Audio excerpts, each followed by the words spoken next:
হলেন খালেদ বিন ওলীদের উত্তরসূরি। এদের দ্বারা আগামীতে বাংলাতে কোরআনের রাজ কায়েম হবে। চিল্লা এখন ঠিক কিনা? আমার এই যুবক ভাইদেরকে বসার জন্য আপনাদের একটু সুযোগ করে দিতে হবে, সামনে একটু আগে আসতে হবে, আর আমার যুবক ভাইরা বসে পড়বে। একটু মেহরবানি করে সামনে আগে আসুন, আগে আসুন প্রিয় ভাই সব আগে আসুন। যুবকরা হলো সবচেয়ে ইসলামের মর্যাদা সম্পন্ন ব্যক্তিত্ব। হযরত খাব্বাব ছিলেন যুবক, হযরত আলী ছিলেন যুবক, হযরত হামজা ছিলেন যুবক। কেবলমাত্র বয়স বৃদ্ধের মধ্যে ইসলাম কবুল করেছেন হযরত আবু বকর সিদ্দিক রাদিয়াল্লাহু তাআলা আনহু। যুবক ভাইরা, তোমাদেরকে আমি অত্যন্ত হৃদয় দিয়ে ভালোবাসি, মহব্বত করি। আমি তোমাদের কাছে এসেছি কোরআন বলার জন্য। তোমরা একটু বসো, আসো কোরআনের মাহফিলে 1 ঘন্টা বসো। পিছনে যে গুনাহ করেছো তওবা করে বাড়ি যাও। গুনাহে মাসুম বানে আল্লাহ তোমাদেরকে বাড়ি ফিরাইবে। আরো জোরে বলো সুবহানাল্লাহ। কি আশ্চর্য ব্যাপার!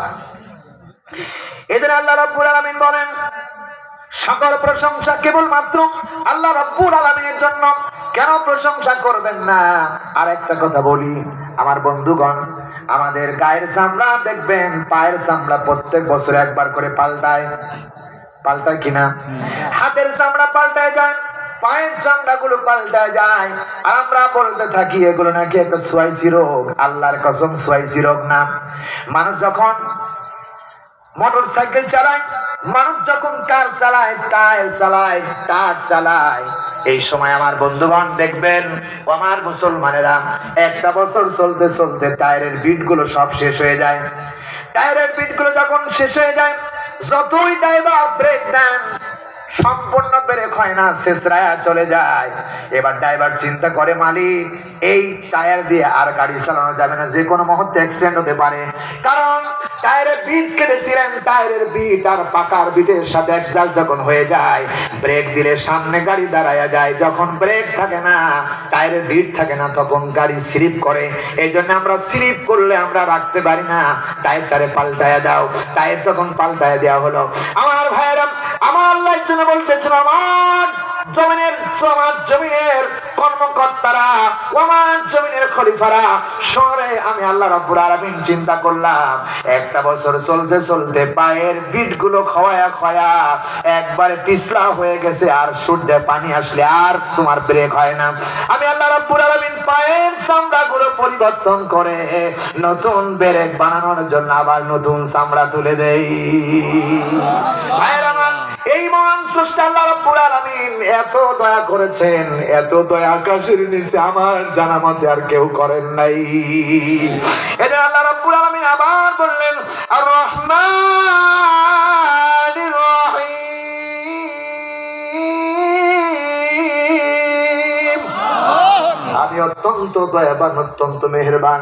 আল্লাহর মতো দয়াবান আকাশের নিচে কেউ নাই। আহারে, একটু ভালো করে লক্ষ্য করুন, শুনুন কেমন আল্লাহ দয়াবান। আল্লাহ সূরা ফাতির মধ্যে কেন বারবার বলতেছেন আর রহমানির রহিম?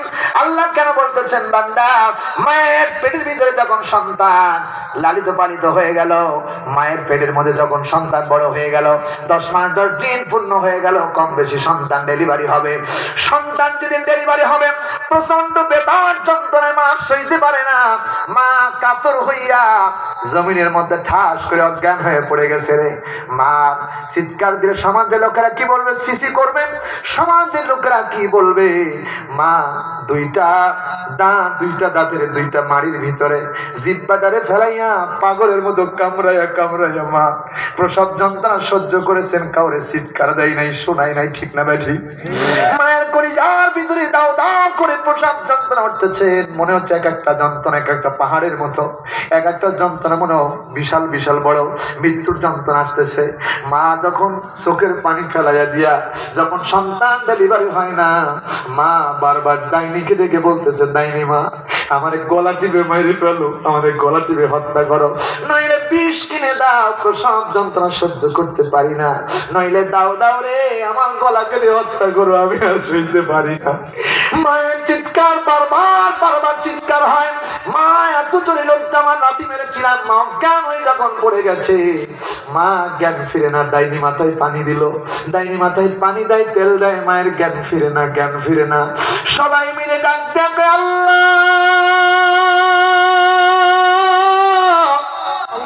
আর সইতে পারে না। আল্লাহ 2টারে দুই জায়গায় বানায় দাও, দুই জায়গায় দুইটা বানায় দাও। সঙ্গে সঙ্গে যখন আল্লাহ কয় সবাই ডাক দেয়, আল্লাহ রহমতের দোষ মেরে যায়। মায়ের ছোট্ট একটু জায়গা দিয়ে সন্তান ডেলিভারি হওয়া সম্ভব না। আল্লাহ রাব্বুল আলামিন ফেরেশতাদেরকে বলে দেয় আর ঘোষণা করে দেয়, সুম্মা সাবিলা ইয়াসরা। ও আমার ফেরেশতারা, মায়ের এই চিৎকার আমি সইতে পারি না। আমি রহমান, আমি দয়ালু, আমি মায়ের ছোট্ট জায়গাটাকে কুদরতি ভাবে প্রশস্ত করে দিয়ে সন্তান ডেলিভারি করার ব্যবস্থা করে দেই। আল্লাহর কসম করে বলি, কোন মা যদি আল্লাহর সাহায্য না থাকতো ডেলিভারি করতে পারতো না। এরপরে অনেক মা হসপিটালে ডেলিভারি করতে হয়। চিল্লায় বলেন ঠিক কিনা? এত বড় দয়াবান আমার আল্লাহ। এই জন্য পাক রব্বুল আলামিন বলেন আর রহমানির রহিম, আমি দয়ালু, আমি দয়াবান। ওই আল্লাহর প্রশংসা করো, ওই মাহবুদের প্রশংসা করো যে মা এত যন্ত্রণার পরে যন্ত্রণা, শরীর থেকে দরদর করে রক্ত পড়ে গেল, রক্তগুলো ট্যাঙ্কি দিয়ে বের হয়ে চলে গেল। আহারে মা উঠতে পারে না, বসতে পারে না, এত কষ্ট আমরা দিয়েছিলাম। সন্তানের মুখ দেখে মা এই কষ্টের কথা মনে করে সন্তানকে ধরে আছাড় দিয়ে মেরে ফেলবে। আল্লাহর কসম, আল্লাহ রাব্বুল আলামিন তার রহমত থেকে কিঞ্চিত রহমত মায়ের হৃদয়ের মধ্যে যখন ঢোকায়া দেয়, মা সন্তানের চেহারার দিকে দেখার সঙ্গে সঙ্গে 10 মাসের এবং প্রসব যন্ত্রণা সব হৃদয় থেকে মুছে দেন কে? আরো জোরে বলুন। তিনি হলেন রহমান, তিনি হলেন দয়ালু, তিনি হলেন মেহেরবান। এত দয়ালু আকাশের নিচে আমার জানা মতে কেউ নাই। চিল্লা বলেন ঠিক না? আজ বাংলাদেশের এত কল্যাণ, এত মর্যাদা আল্লাহ মানুষকে দিয়েছে।